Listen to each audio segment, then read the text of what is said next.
رسول بخش رئیس صاحب، اس ساری سچویشن میں جو لفظی گولہ باری چل رہی ہے دونوں طرف سے، اس سے کیا تاثر لیا جائے؟ آنے والے دنوں میں کیا ایران کے لیے مشکلات مزید بڑھ سکتی ہیں؟ دیکھیں، مشکلات تو پہلے اتنا زیادہ ہے کہ ان گنت ہیں، آپ شمار ہی نہیں کر سکتے جو پابندیاں ہیں. تو اس طرح سے ایران کمزور ہوا ہے، کمزور معیشت ہے، صنعت نہیں لگ رہی، سرمایہ کاری نہیں ہو رہی، تیل نہیں بیچ سکتے، وسائل اپنے انہوں نے دفن کیے ہوئے ہیں لیکن اس سے کوئی فائدہ نہیں اٹھا رہے. تو اب اس کے علاوہ اور کیا کر سکتے ہیں؟ وہ یہ ہے کہ پہلی بات ذہن میں رکھیں کہ ایران کا نیوکلیئر پروگرام ہمیشہ ان کے نشانے پر رہے گا، اور انہوں نے ابھی واضح کر دیا ہے کہ اگر دوبارہ اس کو تعمیر کیا اور اس سمت میں بڑھے، کوئی ایسا معاہدہ نہ ہوا جس سے کہ آپ مکمل طور پر دستبرداری کا اعلان کریں گے تو ہم دوبارہ حملہ کریں گے. اور یہ بات آج سے 10 سال 15 سال 20 سال پہلے جب تک یہ شروع کیا تھا ایرانیوں نے، سب کو معلوم تھا مغرب میں اور اس علاقے میں بھی کہ ایران کو کبھی امریکہ اور اسرائیل نیوکلیئر پاور بنتے ہوئے نہیں دیکھیں گے. ایک سٹیج آئے گا جب اس کو تباہ کریں گے. اگر ایک معاہدے کے ذریعے انہوں نے اس کو ڈسارم نہ کیا، باز نہ رکھا، تو وہ پھر حملہ کریں گے. وہ انہوں نے کر کے دکھا دیا ہے اور آئندہ بھی ایسا ہوگا. بات یہ ہے کہ نتائج اس وقت آپ کے سامنے ہیں کہ امریکہ کا تو ظاہر ہے کوئی خاص نقصان نہیں ہوا، لیکن ان کی ٹاپ لیڈرشپ سائنسدانوں کی، ٹاپ لیڈرشپ جرنیلوں کی مکمل طور پر اس کا صفایا انہوں نے کر دیا ہے.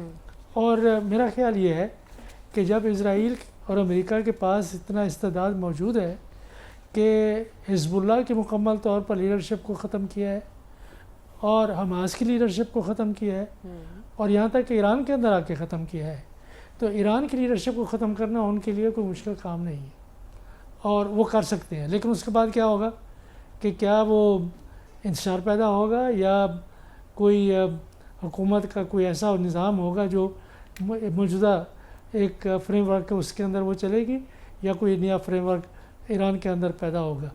اب دیکھتے ہیں یہ ہے کہ امریکہ اور ایران کے آپس میں مذاکرات ہوتے ہیں یا نہیں. اس کے امکانات بہتر یہی کتنے لگ ہوگا رہے کہ ہیں مذاکرات ہوں ایران کے لیے. میرا خیال ہے امکانات موجود ہیں، یہ نہیں ہے کہ نہیں ہے. یہ لفظی گولہ باری زیادہ دیر نہیں چلے گی، اور ایران کے اندر اس بات کا ادراک ہے کہ بات چیت ہی ایک راستہ ہے. اور یہ کب تک، یہ تقریباً کوئی 44 ایئرز ہو گئے ہیں تب سے ایک معاندانہ قسم کا رویہ ہے. تو یہ مغرب سے دشمنی اور خصوص طور پہ امریکہ پہ اس سے حاصل کیا ہوا ہے. ٹھیک ہے، تو آپ کہہ رہے ہیں ایران میں یہ ریئلائزیشن ہے کہ مذاکرات سے ہی مسائل حل کیے جا سکتے ہیں. رسول بخش رئیس صاحب، کیا ہم اس کے متحمل ہو سکیں گے؟ بالکل نہیں. میں یہ سمجھتا ہوں کہ آپ سندھ میں گورننس کو دیکھیں، اگر حکومت کراچی کی گورننس کو دیکھ لیں، کہ اگر حکومت صحیح معنوں میں عوام کی نمائندہ ہوتی تو وہ حالات سندھ کے نہ ہوتے جو آج آپ کے سامنے ہیں. وہ اشتہارات بازی سے صرف زندہ ہیں. بلوچستان میں دیکھیں حالات کیوں نہیں کنٹرول ہو رہے، اس لیے کہ جو وہاں پہ حکومت ہے وہ عوام کی نمائندہ نہیں ہے. اور یہ سب سے بڑا مسئلہ ہے کہ اگر دہشت گردی کے اوپر کچھ لگام ہے، کچھ کنٹینٹ ہے کے پی میں، تو اس کی بنیادی وجہ یہ ہے کہ کم از کم ان کی حکومت تو موجود ہے. اگر آپ ان کی حکومت ہی ختم کرتے ہیں تو پھر وہ جو حکومت بنے گی، پیپلز پارٹی کی بنے یا مولانا صاحب کی بنے یا کسی اور کی بنے، اس کے ساتھ عوام کی کیا ہمدردیاں ہوں گی. کوئی بھی گروہ جو حکومت کے خلاف ہوگا، بے شک وہ ریاست کے خلاف بھی کیوں نہ ہو. لیکن رسول بخش رئیس صاحب، ایسے موقع پر حکومت کے بھی کچھ تحفظات ہیں گورنمنٹ کو لے کر، اسپیشلی دہشت گردی کے حوالے سے. ان کا یہ ماننا ہے کہ کے پی گورنمنٹ اتنی سپورٹیو نہیں ہے اور وہاں کے جو حالات ہیں، وہاں جو گورننس کے مسائل ہیں، اس سے بھی وہاں کے لوگ خوش نہیں ہیں. دیکھیں، یہ باتیں جو ہیں نا کہ دہشت گردی کے خلاف کارروائیاں ہماری سیکورٹی فورسز کر رہی ہیں.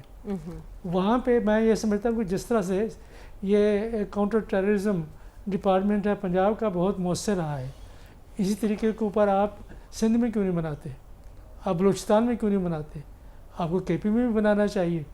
کہ آپ یہ درمیان میں ایک کم از کم کوئی ایسا ادارہ ضرور ہونا چاہیے جو کہ ہماری سیکورٹی فورسز اور پولیس کے تعاون سے بنے، تاکہ پولیس کی اور جو سویلین سیکورٹی فورسز ہیں ان کی استعداد کو بڑھایا جائے تاکہ ہر معاملے میں آپ فوج کو نہ جھونک دیں، وہ سامنے آئے، وہ سامنے کھڑے ہوں. تو یہ تو لازمی طور پہ، لیکن یہ صرف کے پی کا مسئلہ نہیں ہے. یہ زیادہ واقعات تو بلوچستان میں ہو جاتے ہیں کہ وہاں پہ کیا کسی نے کہا ہے کہ وہاں پہ حکومت کے بارے میں تحفظات ہیں. تحفظات تو یہاں پہ پہلے دن سے ہیں.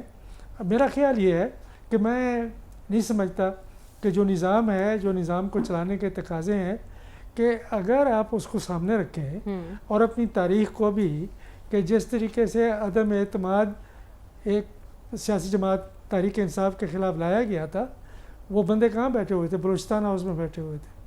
تو کیا وہ اسی طریقے سے یہاں پہ کے پی میں بھی ہو سکتا ہے؟ گورنر راج بھی لگ سکتا ہے، حکومت کے خلاف ووٹ آف نو کانفیڈنس پہ کچھ بھی ہو سکتا ہے اس ملک کے اندر. جو فیصلہ آیا ہے اس کے بارے میں ہم بات چیت کر چکے ہیں، مزید بات کی ضرورت نہیں ہے.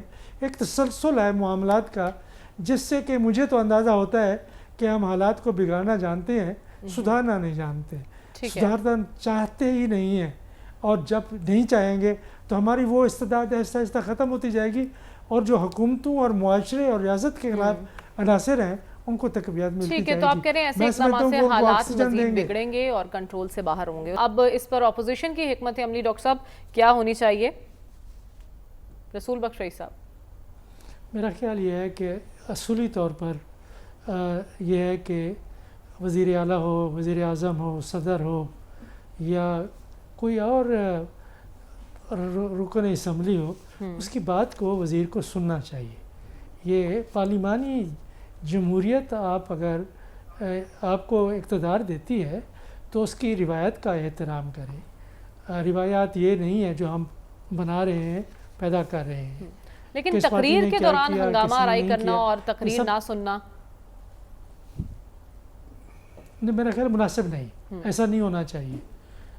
یہ اصولی طور پر تو ایسا ہے، لیکن ہماری جو تاریخ یا ہماری پارلیمانی روایت جو بن چکی ہے کہ ہمیں تقریر نہیں کرنے دینی. کیوں نہیں کرنے دینی؟ کہ آپ کے نظریاتی اختلاف ہیں، سیاسی اختلاف ہیں، وہ ہمیں سب کو معلوم ہے کہ آپ حزب اختلاف میں ہیں. وہ جو وزیر اعلیٰ ہے یا وزیر اعظم ہے وہ اکثریتی جماعت کے ہیں، تو ان کو تقریر کرنے کا کیوں حق آپ نہیں دیتے؟ ان کی بات سن لیں، اور جب ان کی بات ہو جائے تو اس کے جواب میں حزب اختلاف کے جو رہنما ہے، وہ ان کے جو قائد ہیں، وہ اس میں آ کے بات کریں. ایسا ہوتا نہیں. اگر نہیں ہوتا تو پھر اسپیکر اسمبلی کے لیے کیا رہ جاتا ہے؟ کیا ان کو پھر پھول اور گلدستے ایسے اراکین کو بھیجو؟ میں کسی سیاسی جماعت کی بات نہیں کر رہا. میں یہ بات کروں کہ جو پارلیمانی یا جمہوری روایات ہیں وہ کیا ہوتی ہیں دنیا میں، اور کیا ہمارے پاس ہیں، اور اگر ان کو انفورس کرنا ہے تو اس کے لیے آپ کیا کریں گے. یہ انتہائی اقدام جو انہوں نے اٹھائے ہیں یا قدم اٹھایا ہے وہ قابل تحسین تو نہیں، لیکن میرا خیال ہے کہ اس وقت کی ضرورت تھا. اگر وائلیشن ہوئی ہے تو ظاہر ان کو سسپینڈ بھی کیا کریں ان کو، کہ خاموش ہو کے بیٹھے رہیں. اور اگر خاموش ہو کے بیٹھتے ہیں تو ظاہر ہے کہ اس قسم کی کارروائیاں مزید ہوتی رہیں گی. ایوان کے اندر سمجھوتا ہونا چاہیے، اور یہ باتیں طے ہوتی ہیں. یہ پہلے اقدار، ایک تو اقدار اور ان کی روایات موجود ہیں، دوسرا یہ ہے کہ ہمیشہ حزب اختلاف اور حکومت کے نمائندوں کے درمیان میں سمجھوتے کیے جاتے ہیں ایسے موقعوں پہ کہ جی یہ تقریر کریں گی، آپ نے یہ کرنا ہے. ہر چیز کے لیے ہر چیز سیٹ ہوتی ہے. لیکن یہاں ایسے کسی موقع پر ہمیں سمجھوتا ہوتا دکھائی نہیں دیتا. البتہ جہاں تنخواہوں کے بڑھنے کا معاملہ ہو، مراد کا معاملہ ہو، وہاں پر سمجھوتا ہوتا اور اتفاق رائے پیدا ہوتا ہمیں دکھائی دیتا ہے.